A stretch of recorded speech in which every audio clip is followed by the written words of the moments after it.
Hi everybody and welcome to Heel Heat. This is our TNA show for the week. My name is George Coles. This is my tag team partner, Kate. Thanks, Taker.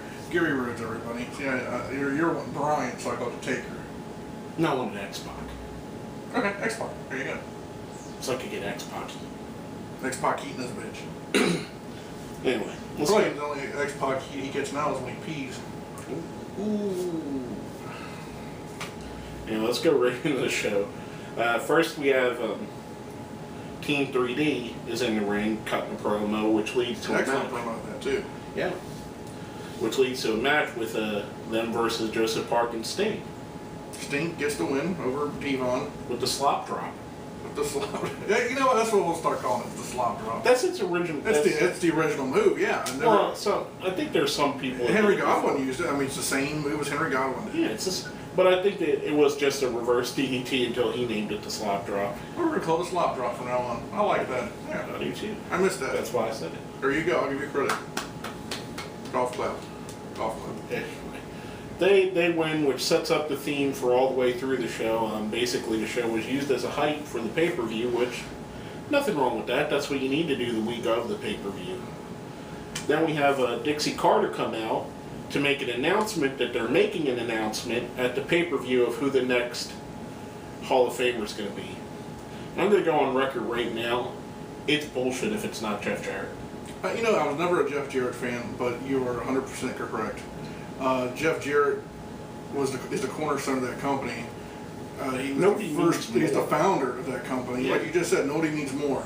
I mean, I understand they were kind of kissing Sting's ass when they put Sting in there so he'd stay. Even Sting has said that Jeff should have went in before him. Yeah. The only other person I could see, just because he was the first TNA champion, would be Ken Shamrock. That, or AJ Styles. I mean, AJ Styles was there since the beginning. But he doesn't fit it with his gimmick right now. You see what I mean? Yeah, but I'm just saying, if you're saying people that deserve to be in there, gimmick or not, I mean, AJ... Jerry Lynn would be a good one, but not before Jeff Jarrett. Jeff Jarrett should have been the first TNA Hall of Fame. How about this? Why don't we do this? If whoever's watching the show, if they don't make Jeff Jarrett in the Hall of Fame... Well, we'll keep it to our question of the week. Okay, but I was going to say people should just, like, murder them on the freaking, on their freaking emails. Yeah. Oh, whatever. There you go. And she talks about that, which brings out the Aces and Eights who corner her. And then Joe and Magnus come out to make the save. And Joe goats young Garrett Bischoff into a match against him. I'm getting higher on Bischoff. I think the kid works so much better as a heel. He kind of reminds you of, not talent-wise or anything like that, you're probably going to give me shit, but The Rock. Remember when The Rock was Rocky Maivia and he was goody-goody and everybody was all hating his guts? I think you're overselling him. I'm not saying he's that good, but I'm saying he works better as a heel. No, he does. He's got heel in his blood. I just don't think that he's... Oh, no, he's not at The Rock's level. I'm just saying, you remember, it's kind of like that situation. I can't think of... Well, there's a lot of people that work better as a heel than a face. Yeah, but like, a better example would have been The Miz. No, because The Miz works better as a heel than a face. That's duh. What I just said. There you go. Sorry, my bad. Anyway. But they put a lot of pressure on him to be the face, the young face of the company when the Aces and Eights first came out. I think right now he's a good... I would say in the chain of command right now there, you got Bully, Devon. He's a good soldier. He's like a good 4th or 5th in command. I'd put him over the big guys since the big guys aren't doing nothing. I mean, Nux isn't doing nothing right now. Really. You know. Anyways, I thought him and Bischoff and Joe put on a decent match. Yeah, he actually looked really good in this one, and I think a lot of it has to do with who he's in the ring with. Samoa Joe's one of the greatest wrestlers alive right now. Mm-hmm. Now, coming off of that, we'll go right into our 8-man tag match as a preview for the 4-way tag match at the pay-per-view. That was hard to say. We had Bad Influence and Root and Aries versus Chavo, Hernandez, Storm, and Gunner. I didn't like this match, to be honest with you. I thought it was a garbage match. I mean, Gunner looked very impressive. The thing with Gunner is they're trying to, and it's cool. I mean, it's wrestling business. They're trying to make you forget that he was kind of like a lower level guy, and beating on Aries and stuff like that. Aries is the next to the last champion that the company had, and you got Root in there with him. I don't think he's at near their level. I think working with Storm's going to help him in his young career. I do like the fact that they're putting him in a prominent position, putting somebody new in a prominent position on the show. And I like the fact they're doing something with Storm. Like you've been saying for months now how it's like they'll do something with Storm for a minute and then they drop it, like the whole thing with the East and Eights. He was the main guy, and then he's not even dealing with him. Then they had the whole thing with AJ. Now he's not even dealing with AJ. I think this Gunner thing might work out for his career a little bit. Now, speaking of Gunner, last week we had our question of the week, which was, if you remember last week's show, they had a bunch of returns. Who was your favorite of the returns? We're going to go with our friend, Handsome Pat Fannin, who gave us his first answer. He said Shark Boy kind of looked out of shape. I'm guessing that means that was his favorite, was Shark Boy. The next is from our friend Josh Adams, which we're going to talk about a little bit more later. Gunner for me because I love him and Storm together. That Four Corners match will be great. It makes me want to see more from these guys. Well, maybe not Los Typicos. LOL, they suck. Peering guns, bad influence, and the greatest it factor are going to rip the roof off. I agree. I like his point of view on that. The other two answers we have are more about who's playing Suicide. So Josh thinks it's low-key playing Suicide, and Metal Ruler 45 thinks it's TJ Perkins playing Suicide, which was another returning character. I think me and you have the same opinion on who we enjoyed the most, and that's Shark. What? I like Shark. Give me a shell, yeah. I enjoy Shark Boy. He's one of your guilty pleasures in this business. I don't even think he's a guilty pleasure. He's just good. Remember the segment years ago where they're going to his family and stuff like that because he forgot who he was, then they turned into the Austin ripoff? Yeah. I thought that was hilarious, man. Sometimes you just need to have some fun. You know what I liked? I liked the Prince Justice Brotherhood. Him, Curryman, and Abyss. Hey, I liked him. Shark Boy for us, I know you agree with me. I think that was the greatest return, just for what he could bring to the X division, in my opinion. The guy can work. Yeah. He's entertaining. Yeah. There's a lot to be said about an entertaining wrestler. Exactly, and I think he could bring some more to the X division. I mean, they're bringing some big names back to the X division, and I'm enjoying it. I've been happy since Petey Williams was one of my favorite returns, but he wasn't a return of the week. Now, speaking of returns, our question of the week this week is from our friend Gary. He thought of the idea. Do you think them hyping Jeff Hardy's return at the pay-per-view is going to overshadow the main event at the pay-per-view? Now, by the time we answer this, the pay-per-view will be come and gone, but we'd still like to know your answer, and we'll also add into what effect it had on that. Let us know what you think. Hit us up on our Facebook, hit us up on our Twitter, put it down where? Down there. Right down in the comments. Oh, I went fully swing on that one. Did you see that? Full swing. Full swing. Yeah. Anyway. Yeah. I'm going to need you to do a TPS report. Now, speaking of something boring, we had Mickie James come out, and I'm sorry, never really been a big fan of Mickie James. I like the stalker when she was a stalker. Yeah, it was okay. Talking about how she won the women's championship and how she's proud to be the women's champion, and she proud of Velvet. Proud of Velvet, and in a kind of backhanded comments.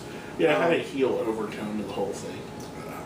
Then brings Velvet out, and Velvet, her get into it a little bit. Not war words too much until Gail comes out. And then Taryn comes out as well. Yeah. Which morphs right into Kenny King and Gail Kim versus Chris Sabin and Taryn Terrell. How'd you like... Oh, sorry, go ahead. I thought it was a decent match. How'd you like Sabin's finisher? That kind of... Yeah, I liked it. I like, what was the old one he called it? The Cradle Shock? The Cradle Shock. I like the Cradle Shock, but King's a bigger guy. Yeah. And I know this weight limit. I think... Well, this is what he's been doing since he's come back, Sabin. Yeah. It kind of is like a Falcon Arrow almost. That's basically it. It's just when he grabs the hip wrong and pop. Yeah. I still like the Cradle Shock from back in the day. I don't know, maybe he just might not be able to do it as much. Could be easier on his knees to do this one. Yeah. But who knows, or maybe he just wanted something fresh that didn't remind you of his old game. I almost wish he would go back to the wrestling trunks and get out of the Motor City Machine Guns gear. Because to me, the gear he's wearing, every time I see him, I want to see Alex Shelley. Exactly. And, not that that's a bad thing, that's his signature look, but before he was into Machine Guns, he wore just regular wrestling trunks. So, I don't know, that's my opinion. Now, speaking of someone changing up their gear a little bit, our next match was AJ versus Ken Anderson. AJ Styles, sorry. AJ Lee? No. And AJ's changed his look up quite a bit. The more darker AJ. Yeah. What do you think of his appearance change? Like it. I'm liking it too. I like the more aggressive AJ. Angle does interference in this match. I thought it was a fantastic match altogether. Honestly, I was really wanting to see AJ's finisher again. That submission move of his. Yeah. I'm really impressed with that. I think that's what that's going to be a hard move to. Yeah. Come back. But he's got Angle at the pay-per-view. We'll see. I honestly, and I know if you guys watch back our first shows we talked about TNA, we were really disappointed in the whole arc of Mr. Anderson. But ever since he's joined Aces and Eights, I might be in the minority, but I've really liked him with a purpose. Like, before Aces and Eights, he was just a guy that you didn't know if he was heel or face. Now you know definitely he's heel. I think a lot of his face turns, he works better, like you said about Bischoff earlier. I think being an asshole, he works more as a heel better. And I think he's working into this role. His part seems to be he gets to work with the better wrestlers, AJ Styles, Kurt Angle, Samoa Joe, Magnus, and put on the great matches for Aces and Eights. Because, let's be honest, folks, Bully Ray's one of my favorite wrestlers of all time, but he's not an elite wrestler. No.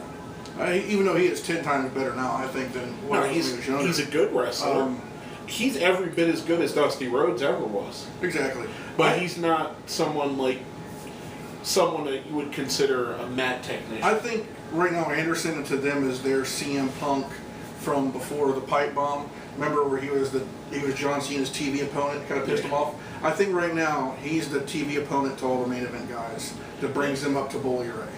I really like this. I hope he continues his momentum on, because I'd really like to see him. He's someone that when he first burst on the scene in WWE, I really had high hopes for, because he just seemed like to have that it factor. He kind of lost his way in TNA, and I think he'd agree if you did an interview with him that he was kind of floundering for a very long time.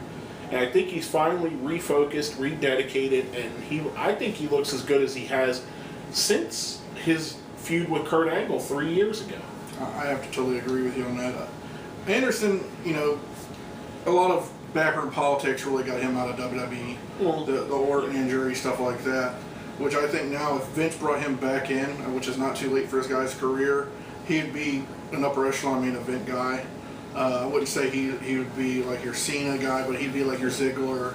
And then that level would be just be loud. What could you imagine the matches he could put on with Ziggler? Yeah.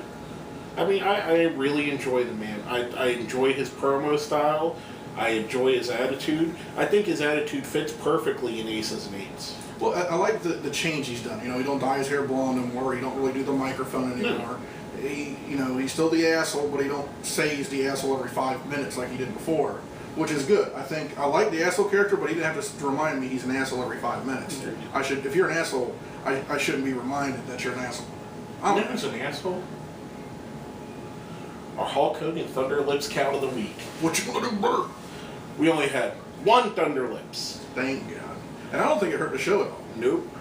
I've said it before, I don't mind 1 or 2 appearances from Hogan since he is the GM, and that's basically about what I like to see my GMs on these shows.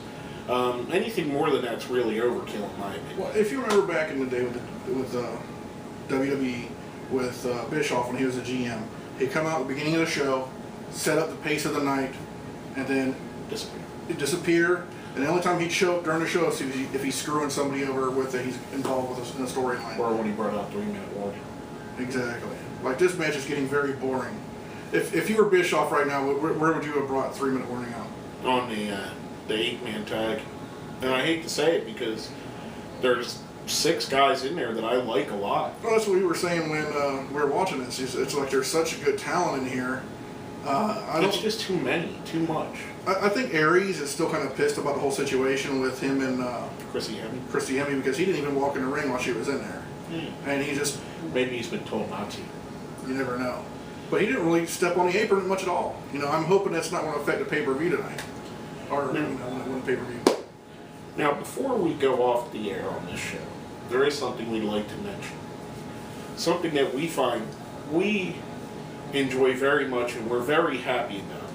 Our friend Josh Adams, who comments on almost everything we put up, likes almost everything we put up, has been a really great supporter to us, has started his own YouTube channel.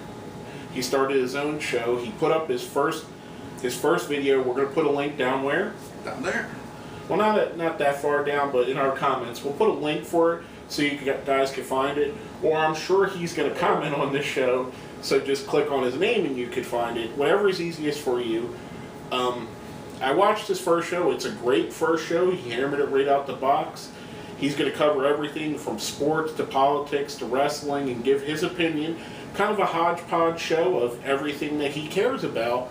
And I think it's a great show. I mean, I thought it was great. I think he did a great job. And we're very happy for him, and we're glad to see friends of ours joining in on our YouTube community, I guess. Exactly. Welcome to the neighborhood, Josh. Yeah. But, you know, we're glad to see he's in there, you know, borrowing some of our gimmicks, which is okay. We don't mind. We stole it from DX, so, you know. I still all my shit. He stole that shirt. I think I did, actually. I don't know. It was one of those long weekends. Anyway, go check out Josh's show. Give him a look. It doesn't hurt to look at it. You know, if you don't like it, you don't like it. If you like it, subscribe to him. Give him some views. Give the guy some encouragement. Let him, because at one point we were where Josh is, and we were just starting out, and he was one of the people that really encouraged us to keep going and keep doing our shows, and we're giving that encouragement right back. And we strongly suggest you guys check him out and give him the encouragement to keep going and keep putting out great videos. But basically, that's all I have to say for the show. Anything you needed to add? That's it. Well, my name is George Coles. I'm Gary Rhodes. This has been Heel Heat.